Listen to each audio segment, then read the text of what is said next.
Ya, oke. Saya coba absen-absen dulu yang hadir ya. Kayak yang hadir orangnya ini-ini aja. Tapi untuk menghormati teman-teman yang udah lumayan memberikan effort untuk bisa hadir, ya mari sekali-sekali kita absen lah ya. Mungkin bisa dibantu nim-nimnya aja dah. Eh, Bayu, Wenten Bayu. Hadir, Pak. Asik. Ya, walaupun kondisi lagi ribut di sana nggak apa-apa. Bisa di chat di kolom ini nama dan NIM ya, di kolom chat ya. Untuk teman-teman juga. Nah, silakan di kolom chat. Nah, kalau bingung nyari kolom chatnya, pelan-pelan aja. Silakan diketik nama dan NIM.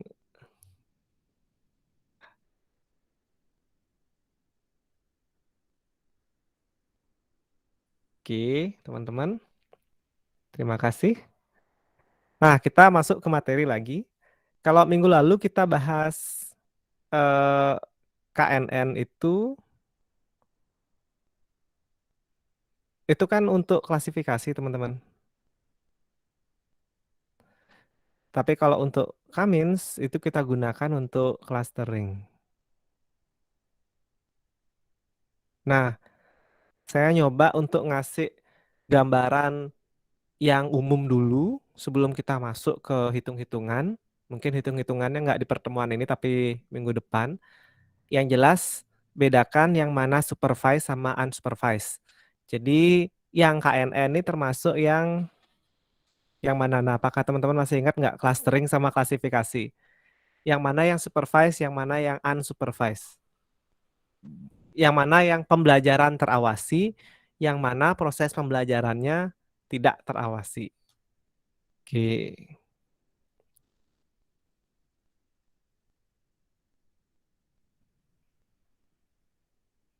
Ya, lagi 4 orang belum absen. Nanti silahkan diketik nama dan NIM.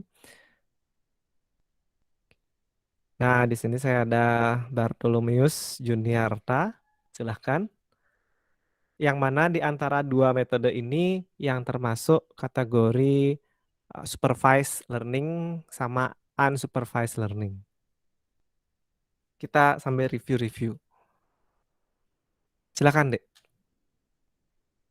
Di saya belum muncul ininya, Pak. Slide-nya belum muncul. Mungkin karena jaringannya. Oke. Yang lain ada yang muncul? Sudah kelihatan share screen-nya? Sudah, Pak. Oh, sudah ya. Ya, yang lain karena Kadek Bayu sedang perjalanan pulang kampung. Siapa bisa bantu? Denny, silakan. Denny Juli Astrawan. Yang mana yang termasuk supervised, yang mana yang termasuk unsupervised learning?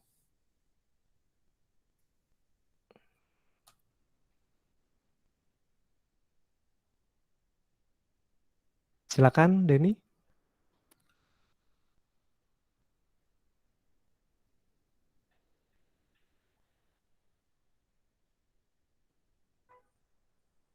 Ya, silakan, Denny. Gimana Pak? Kurang kedengaran Pak.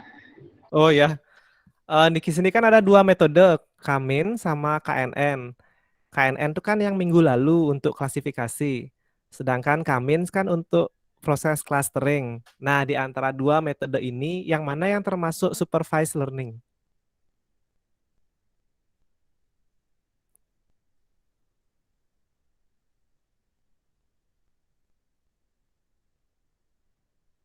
Dipilih aja yang Kamins atau KNN, nah, kayak gitu. Kamin. Kamin Pak. Ya, Kamins itu yang supervised apa unsupervised?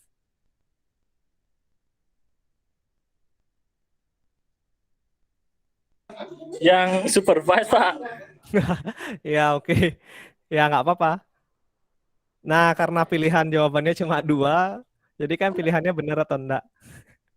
Eh, Teman-teman, gini ya, diingat-ingat basicnya dulu ya. Saya pasti akan lebih pelan lagi karena eh saya minta tolong sih sebenarnya nggak sih minta tolong banget, gimana ya?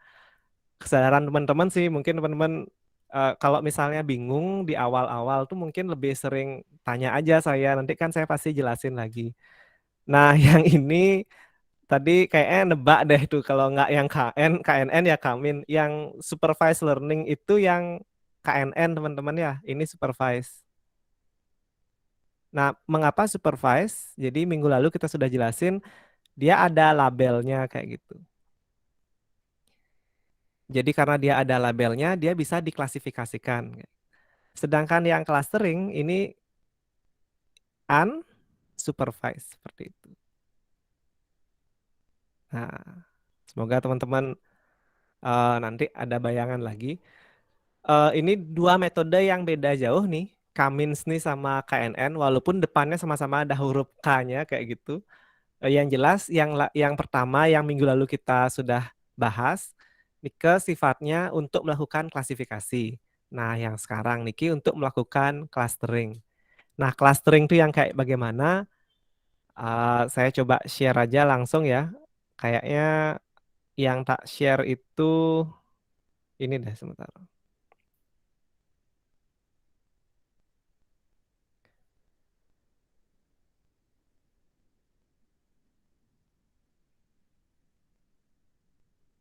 Nah, saya langsung share animasinya aja. Oke, teman-teman. Nah, teman-teman bisa lihat di sini. Di sini ada titik-titik data seperti ini. Kemudian titik-titik data yang teman-teman eh, lihat di sini, ini ceritanya yang hitam-hitam ini adalah data, teman-teman. Kemudian Kamins itu bagaimana caranya dia mengelompokkan data? Dengan cara yang pertama kali adalah menentukan jumlah K. Jumlah K itu adalah jumlah kelompok yang akan ditentukan. Nah, teman-teman bisa dilihat di sini jumlah K-nya adalah 4 ya. Karena di sini ada 4 titik hijau. Jadi adalah 1, 2, 3, 4 kayak gitu. Nah, silakan teman-teman perhatikan dulu sebentar. Ada 4 titik hijau di sini. Titik hijau ini ditentukan secara random, teman-teman. Random itu maksudnya acak. Jadi suka-suka yang mana aja boleh dijadikan sebagai titik pusat untuk kelompok yang pertama kali kayak gitu. Jadi ini ada data, tujuannya kan kita mengelompokkan data nih sekarang. Saya punya data, kemudian data ini dikelompokkan, tapi aturan pengelompokannya kan tidak tahu. Nah, mungkin masih ingat teman-teman slide yang ada gambar burung, kucing sama anjing yang dulu itu. Nah, itu tuh kan pengelompokannya berdasarkan apakah yang berbulu atau hidup di laut. Nah, yang seperti itu kan tidak ada aturan untuk mengelompokkan hewan-hewan tersebut. Sehingga sistem yang mencari sendiri kelompoknya. Nah, sekarang kita sudah masuk ke metodenya. Ini adalah contohnya. Jadi, ini adalah sebuah kondisi data, titik-titik yang hitam ini. Dari segi kondisi titik-titiknya aja kita bisa tahuin lah data 2 dimensi ya teman-teman ya. 2 dimensi itu maksudnya data dengan 2 parameter. Misalnya parameter umur sama parameter sebelah sini adalah pendapatan kayak gitu. Nah, kemudian dari data ini tidak ditentukan aturan untuk membaginya seperti itu. Yang ditentukan hanya jumlah berapa data ini dibagi. Jumlah baginya itu adalah K-nya teman-teman. Jadi K-means itu K-nya adalah jumlah dijadiin berapa kelompok seperti itu. Nah, di kasus ini data ini dijadikan menjadi 4 kelompok. Kok bisa 4 Pak? 3 boleh nggak? Ya boleh-boleh aja, terserah. Jadi minimal untuk pengelompokan data, minimal itu adalah menjadi 2 kelompok data. Kalau satu kan tidak berkelompok namanya, yaitu satu aja kayak gitu. Nah, minimalnya 2, maksimalnya terserah. Nah, sekarang di kasus animasi ini yang teman-teman lihat, ini datanya ditentukan menjadi 4, itu aja perintahnya. Nah, yang dilakukan oleh metode Kamins pertama kali adalah dia menentukan 4 titik acak sebagai pusat klaster, kandidat pusat klaster yang pertama. kayak gitu. Caranya gimana? Ya caranya ngaca aja. Jadi pilih 4 titik secara random, secara acak, terserah yang mana. Jadikan dia sebagai pusat klaster yang pertama, kayak gitu. Sampai sana kebayang ya? Jadi ada sekumpulan data, kemudian tentukan nilai K-nya berapa. Misalnya K-nya adalah 4, sekarang kelompokkan data tersebut menjadi 4. Nah, cara yang pertama adalah tentukan 4 kandidat data secara random dan jadikan dia sebagai pusat klaster. Nah, begitu dia dijadikan pusat klaster, teman-teman bisa diperhatikan dari gambar pertama sebelumnya. Sebelum hijaunya bergerak ya. Nah, kita lihat. Ini adalah pertama kali. Jadi dia ngecek ke titik-titik terdekat dengan dia. Jadi semua titik yang ada di sini itu dihitung jaraknya ke masing-masing hijau. Jadi titik yang di pojok sini dihitung dengan hijau yang ada di sini, yang di tengah. Kemudian dia ternyata dekat sama yang mana. Kayak gitu. Itu yang pernah melakukan. Nah ini. Titik yang ini dia ngitung. Oh ternyata lebih dekat sama hijau yang ini. Titik yang ini ngitung dekatnya sama hijau yang ini. Yang paling pojok ini yang kan nggak mungkin ke sini ya. Dia dekatnya sama yang di sini. Oke. Kemudian setelah dia ketemu titik terdekatnya, ya kita perhatikan di sini. Ya, ini proses pertama. Inilah iterasi pertama. Oke, dia nyari jarak terdekat dulu. Setelah ketemu jarak terdekat, barulah dia bergerak ke tengah-tengah. Bisa dilihat ya. Setelah bergerak ke tengah-tengah, ternyata posisi titiknya makin lama makin mendekati siapa yang menjadi kelompoknya. Nah, silakan teman-teman perhatikan lagi sekali. Ini iterasi pertama. Jadi masih berantakan, kelompoknya masih ngawur. Kemudian iterasi selanjutnya, titiknya berubah, jarak-jarak titik pun berubah. Nah, ini pergerakan ketiga. Dicek lagi, masih bergerak lagi, masih bergerak, dan ketika bergerak-bergerak tidak ada lagi titik yang berpindah, maka pada saat itu iterasinya dihentikan. Nah, coba dicermati lagi sekali teman-teman. Ini pergerakan pertama, kemudian titik-titik yang lain ternyata punya kandidat pusat klaster yang berbeda, kelompok-kelompoknya. Jadi mereka memisahkan diri, gabung ke kelompok yang lebih dekat dengan titik pusatnya mereka, sehingga terakhir dia membentuk kelompok. Semoga ilustrasi ini sudah menggambarkan dulu tahap awal dari metode Cummins. Oke ya, kebayang ya teman-teman ya. Dan bergerak, masih lihat, tapi di pergerakan selanjutnya tidak ada titik yang berpindah. Jadi dia masih setia di kelompoknya dia. Jadi anggap aja kelompok-kelompok inilah orang-orang, kemudian yang hijau inilah kandidat pusatnya. Nah ternyata kandidat pusatnya berpindah dan juga berpindah. Nah ini berpindah segala macam, yang ini berpindah. Dan anggotanya sampai mereka tidak ada yang saling tumpang tindih garis-garisnya. Sehingga menjadi 4 kelompok yang benar-benar terpisah. Nah seperti itu teman-teman untuk gambaran paling umum banget untuk metode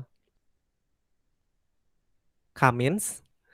Kalau metode yang minggu lalu, kenapa saya bilang itu jauh berbeda? Karena minggu lalu saat kita belajar KNN, K ini adalah jumlah tetangga analoginya. Kemudian metodenya adalah seperti ini bunyinya. Siapa tetanggamu yang paling banyak di antara tetangga-tetangganya itu, maka kamu termasuk tetangga yang itu kayak gitu. Nah, analoginya kalau nggak salah saya menceritakan misalnya di sekeliling teman-teman ada 7 rumah, kemudian 3 rumah ternyata bilang dari wilayah Panjer gitu. Sedangkan 4 rumah bilang ada di daerah Sesetan. Nah, seperti itu misalnya. Jadi kemungkinan besar teman-teman ada di daerah Sesetan kayak gitu. Itu KNN. Jadi berapa jumlah tetangganya kayak gitu. Seperti yang kemarin datanya sudah ada bersama labelnya, data yang X yang bulat-bulat kayak gitu. Kemudian ada data baru X, kemudian dihitung radiusnya dan dihitung jumlah tetangga X. Misalnya K-nya sama dengan 5. Jadi cari 5 tetangga yang ada di lingkaran itu. Jadi cari lingkaran biar sampai kena 5 tetangga. Kemudian dari 5 tetangga itu dihitung pakai sistem voting, kebanyakan dia termasuk label yang A atau label yang B. Kalau kebanyakan labelnya A, maka dia termasuk klasifikasi kelompok A kayak gitu. Jadi di sini di KNN ini adalah supervised learning, artinya sudah ketahuan label-labelnya teman-teman. Sudah ketahuan ini titik ini artinya orang dengan umur dan pendapatan berapa kayak gitu. Itu sudah ketahuan datanya, sehingga ketika ada data masuk dia tinggal nyocokin dengan tetangga yang ada di sekelilingnya. Beda ceritanya dengan KNN tadi, K-means tadi. Kalau K-means itu teman-teman kita nggak tahu data ini labelnya kayak gimana, benar-benar buta, nggak dikasih tahu dia menjadi 2 kelompok atau 3 kelompok. Kita yang minta tolong sistemnya secara otomatis nyari teman sendiri-sendiri yang terdekat dengan titik pusatnya, kayak gitu. Nah, penghitungan jaraknya tetap pakai metode Euclidean distance. Oke, teman-teman, saya mau sampai sana ada pertanyaan dulu sebelum saya mau melakukan sedikit evaluasi.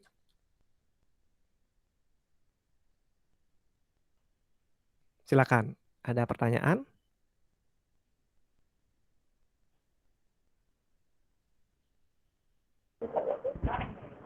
Ya, silakan, Bayu. Bisa bertanya Pak, Nggih. metode yang sering digunakan yang mana Pak? Oke, terima kasih pertanyaannya.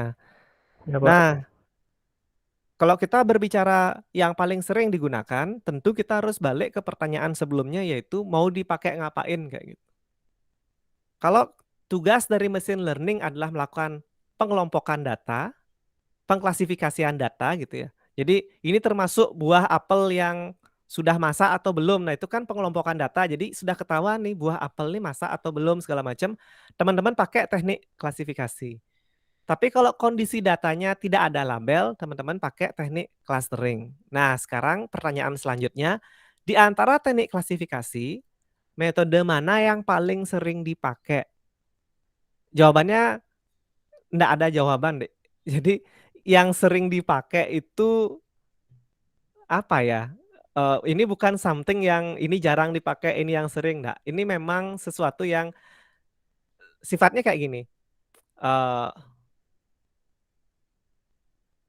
kayak jalan kayak gitu loh. Saya dari Denpasar mau ke Gianyar harus lewat darat. Nah, pilihannya mau naik mobil atau naik motor. Nah, sekarang kalau ada pertanyaan motor mana yang paling sering dipakai? Nah, jawabannya selalu tergantung ya. Kalau misalnya di wilayah Denpasar, misalnya tipe orangnya praktis, nggak suka ribet ini itu, mungkin kebanyakan motor metik yang dipakai kayak gitu. Tapi beda cerita kalau di daerah tertentu nih. Daerahnya misalnya jalanannya rusak. Terus kendaraan untuk berpindah di sana ternyata motor yang laku di sana bukan motor metik kayak gitu. Contoh daerah Kalimantan gitu ya. Di sana kan mobil-mobil mewah yang kayak Jawa ya di Irian Jaya gitu misalnya daerah tambang kayak gitu. Mobil-mobil yang sering lalu lalang dipakai jualan sayur itu kan kemungkinan besar bisa mobil 4WD kayak gitu. Sedangkan kalau di sini 4WD-nya kan pakai jalan-jalan ke mall kayak gitu loh. Kalau di sana 4WD dipakai jualan sayur kayak gitu karena emang kondisi medannya yang complicated. Nah, metode ini balik lagi yang sering dipakai yang mana? Teman-teman cari tahu dulu digunakan untuk mengklasifikasikan apa kayak gitu. Kalau sekedar data sederhana yang dipakai, KNN sering dipakai karena dia simple kayak gitu. Karena dia simple karena kondisi datanya kebetulan memang kondisinya sederhana kayak gitu. Jadi atributnya tidak banyak, segala macamnya tidak terlalu rumit. Tapi kalau di case-case tertentu, metodenya memerlukan pengenalan klasifikasi yang cukup canggih, Pak. Contohnya apa? Contohnya pengenalan bentuk wajah. Nah, wajah ini kan fiturnya banyak nih. Bahkan ada metode fitur dari wajah tuh bisa diekstrak sampai 100 sekian ciri wajah kayak gitu. Agar bisa membedakan wajah yang satu dengan wajah yang lain. Nah, itu metode yang dipakai sudah tidak mungkin menggunakan metode yang sederhana. Jadi analoginya mungkin kalau di rumah ya teman-teman. Teman-teman ada alat pemotong. Bisa pisau, bisa gunting kuku, kayak gitu. Bisa gunting biasa, kan alat pemotong juga bisa belakas kayak gitu. Sekarang yang mana yang paling sering dipakai? Nah, tentunya kita nggak pernah ngelihat orang make gunting kuku untuk nebang pohon kan kayak gitu. Walaupun sama-sama itu adalah alat pemotong kayak gitu. Jadi klasifikasi ini sama clustering ini adalah yang satu alat untuk klasifikasi, yang satunya lagi alat untuk melakukan cluster. Kalau sudah ngomongin cluster itu artinya kelompok yang tidak dikasih tahu dia itu harus dikelompokin jadi berapa dan dia itu siapa kayak gitu. Seperti ini teman-teman. Kita nggak pernah tahu titik yang ini maknanya apa gitu. Dia nggak ada labelnya. Jadi kita ngasih metodenya sendiri yang mencari tahu dan mengelompokkan itu. Oke. Nah, kalau kita menciptakan sistem yang seperti ini nih dibekali kemampuan untuk belajar sendiri ngelompokin data kayak gitu. Sedangkan metode yang minggu lalu kita bahas, dia harus diajarin dulu kalau titik yang ini namanya adalah Sidakarya gitu misalnya atau Panjer gitu. Sedangkan titik yang ini namanya titiknya daerah Sesetan kayak gitu. Dia harus diajarin dulu, baru ketika ada data baru yang masuk, dia ketahuan masuk kemana. Sedangkan di kasus yang seperti ini, ketika ada data baru yang masuk ini cukup dicek ke 4 titik yang sudah stabil ini. Bayang ya, ini kan titiknya belum stabil nih titik pusatnya sekarang. Oke, metodenya melakukan iterasi. Iterasi itu penghitungan ulang. Nah, ini ngitung jarak ulang lagi sehingga dia terupdate.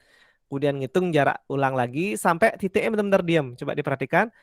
Dan titiknya diam di sini. Oke, ini masih gerak dan diam. Nah, pada saat dia sudah diam, titiknya dikunci, itulah dia kelompok-kelompok yang ada. Dan ketika ada data baru masuk, baru teknik klasifikasinya dipakai. Jadi dia dicek kemana yang paling dekat kayak gitu. Karena kita nggak pernah tahu labelnya ini siapa. Kayak gitu. Sedangkan kalau klasifikasi, kita sudah tegas bilang bahwa ini adalah data dengan label A, ini data dengan label B. Sedangkan di kondisi ini, label A, B, C, D-nya kita belum tahu yang mana. Kita biarkan dulu mesinnya bekerja untuk mengelompokkan data seperti ini. Baru setelah data terkelompok, kita bisa fixkan labelnya. Jadi ujung-ujungnya setelah selesai proses clustering, ya memang akan ada proses klasifikasinya. Tapi clusteringnya ini yang lebih ditekankan untuk dibahas kayak gitu. Oke, saya harap kebayang ya teman-teman. Saya merasakan memang ini lumayan berat karena kita belum masuk ke tugas gitu ya teman-teman ya. Kita belum ada kayak mengerjakan satu tugas pun, jadinya ya udah dengar penjelasan saya berlalu begitu aja. Tapi tugas memang akan saya kasih dekat-dekat UTS. Mengapa demikian? Karena satu, saya tidak kepingin terlalu banyak ngasih tugas. Yang kedua, lebih baik tugasnya itu walaupun sedikit, tapi teman-teman ngerjain dan kita benar-benar bahas daripada terlalu banyak gitu sih. Awalnya saya berpikir mungkin banyak tugas bagus, tapi lama-kelamaan saya mikir banyak tugas saja dikasih tapi nggak pernah diperiksa pun juga tidak begitu bagus. Jadi sebaiknya tugas mungkin akan saya dekatkan dengan UTS. Sehingga tugasnya itu sebenarnya kisi-kisi dari UTS. Harapannya adalah ketika UTS teman-teman jawabannya bagus-bagus karena tugasnya itu baru-baru dikerjain dekat-dekat UTS kayak gitu teman-teman. Jadi nanti akan ada tugas tentang KNN, akan ada tugas tentang Kamins. Harapannya adalah setelah ini teman-teman bisa ngitung sendiri dan pada saat UTS kalau keluar soal yang mirip teman-teman bisa jawab. Nah, kurang lebih kayak gitu. Nah, untuk KNN dan Kamins hitung-hitungannya minggu depan. Minggu depan mungkin kita coba hitung-hitungan KNN. Jadi sambil teman-teman ngingetin lagi, oh KNN kemarin tuh klasifikasi, oh yang ini clustering. Nah, mengapa dua ini penting? Karena ini basic banget teman-teman. Ini basic banget untuk sebuah mesin tuh belajar tuh ternyata kayak gini prosesnya dia gitu. Ternyata dia dilatih dulu, ternyata dia dikasih label dulu, ternyata dia dikasih tahu dulu kayak gitu. Sampai akhirnya dia bisa mengenali sesuatu yang baru. Nah, ketika dia ngelatihnya, ada yang latihnya sudah diawasin, sudah dikasih tahu labelnya apa, ada juga yang mesinnya dibiarkan nyari sendiri, belajar sendiri sampai dia bisa mengelompokkan itu dan akhirnya bisa menentukan kalau ada data baru yang masuk, dia termasuk kategori yang mana. Nah, itulah konsep dari machine learning. Jadi harus ada historical data yang diubah menjadi model. Kayak gitu. Jadi kata kuncinya adalah historical data dulu, kemudian itu diubah menjadi model. Kurang lebih kayak gitu. Ya, terima kasih untuk Bayu. Ada pertanyaan lagi dari teman-teman yang lain?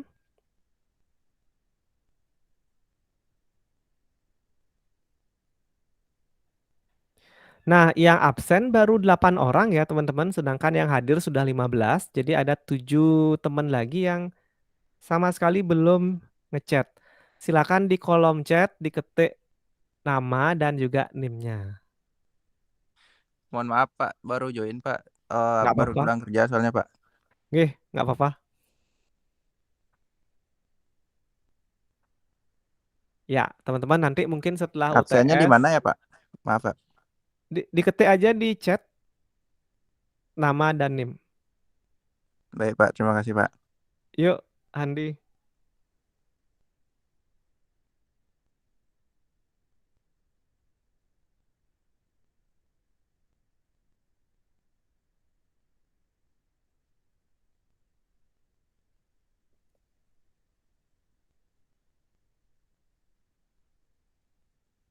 Oke, ada pertanyaan lagi teman-teman sebelum saya akhiri? Silakan. Tadi bagus ya pertanyaannya, mana metode yang paling sering kepake? Itu penting karena jangan sampai kita menggunakan metode yang salah untuk tujuan yang salah kayak gitu misalnya. Maksudnya untuk tujuannya misalnya klasifikasi, tapi metode yang kita pakai adalah metode clustering, itu sama sekali nggak bakalan bisa nanti kayak gitu.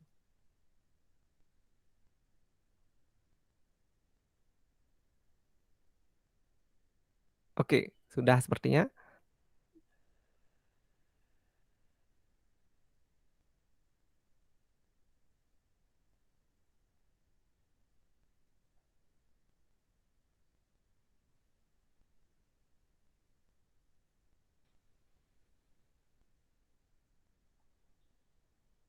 Oke, terima kasih teman-teman. Ada lagi? Silakan.